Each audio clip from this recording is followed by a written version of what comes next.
Break के बाद आपका इस्तकबाल है दुनिया जहां से निराला टीवी शो हिंदुस्तान हमारा में। ब्रेक पर जाने से पहले हम आपको दिखा रहे थे मेरी आवाज सुनो और आपको रूबरू करा रहे थे आमिर की दास्तां से। आइए रंज गम के उसी कारवां को आगे बढ़ाते हैं।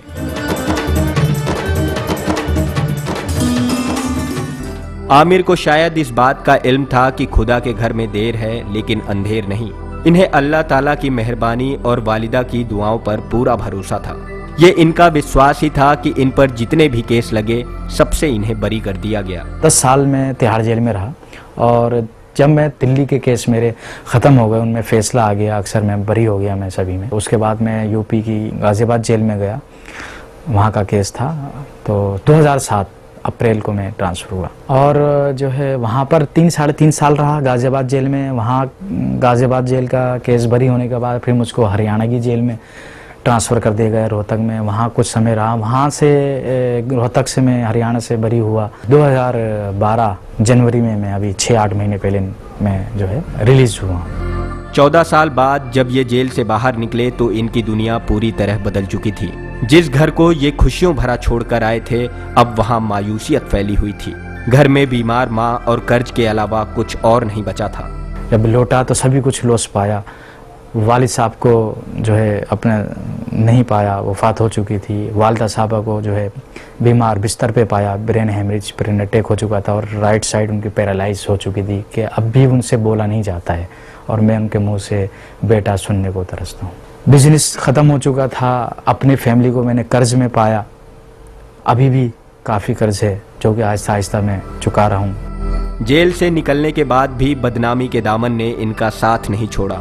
ये जब बाहर निकल कर आए तब लोग इनसे बात करने में भी झिझकते थे, लेकिन अब ये लोगों के स्वभाव में बदलाव देख रहे हैं और इसके लिए मीडिया को शुक्रिया अदा करते हैं। बरी होकर कोर्ट से बाहर निकला तो शुरू में तो लोग जो है थोड़ा घबराते थे, हिचकते थे। मिलेंगे कहीं पुलिस वाले जो है हमको ना आ जाए हमारे पास, हमसे पूछताछ ना करें या हम जो है फोकस में ना आ जाएं।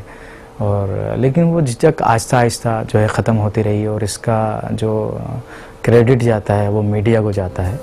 इन्होंने हार नहीं मानी और हालातों से लड़कर एक मुकम्मल जहां बनाने की कोशिश में लग गए। ये आज भी सोसाइटी और उन लोगों का शुक्रिया अदा करते हैं जिन्होंने जेल से निकलने के बाद इनकी मदद की थी। शुक्रगुजार हूँ सिविल सोसाइटीज़ का, अपने कुछ जमातें हैं जो कि हेल्प की उन्होंने मुझको, और कुछ जो है सोसाइटी से, सिविल सोसाइटी से मुझको हेल्प हुई। मैं शुक्रगुजार हूँ अनहद का कि आज जिस ऑफिस में मैं काम कर रहा हूँ उन्होंने मुझको जो है जॉब दी।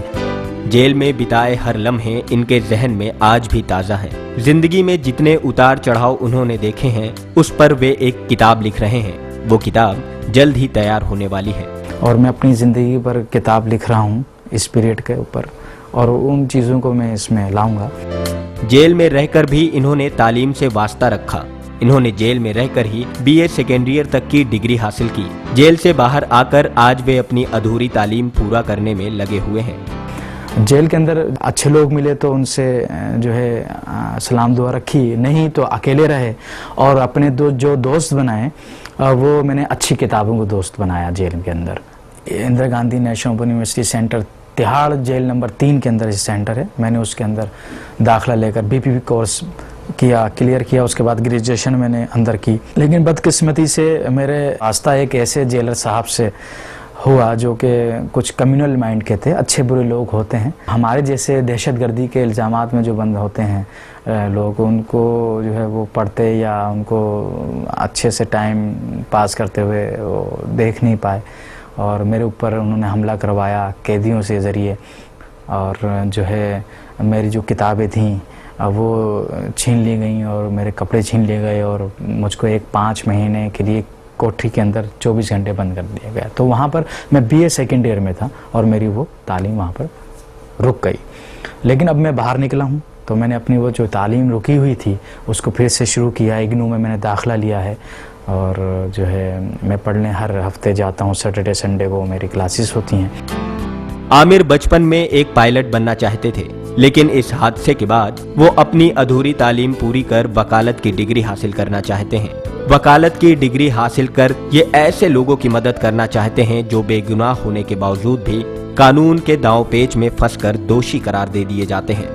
और मेरा इरादा जो है ग्रेजुएशन के बाद LLB करने का है, क्योंकि LLB इसलिए कि 14 साल जो है कानून की चक्की में पिसने के बाद मुझे जो है अनुभव ज्ञान हुआ है, अक्षर ज्ञान की कमी है जो कि मैं डिग्री लेकर जो है पूरी करके और इंसाफ पाने वालों के लिए, बेकसूर जो इंसाफ पाने वाले हैं उनकी मदद करना चाहता हूँ।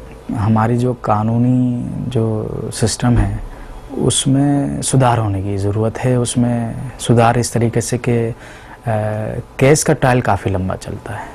मेरा ही मामला लीजिए कि 14 साल केस का ट्रायल चला और 14 साल के बाद ये कहा गया कि आप बरी होकर रिहा किया गए हैं। सियासतदानों से इनकी केवल यही इल्तिजा है कि मुसलमानों की बात को समझें और कौम की बात को पार्लियामेंट लेकर जाएं और दायमी हल निकालें।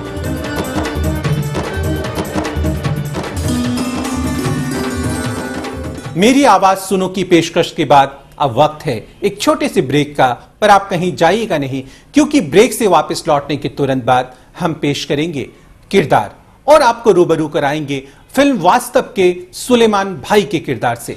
आप वक्त की धड़कनों को यूं ही संभाल कर रखिएगा, हम लौट कर आते हैं पल दो पल में। संजय दत्त की अगर हम फिल्मों की बात करेंगे तो मेरे ख्याल से उनकी बेस्ट फिल्म वास्तव है।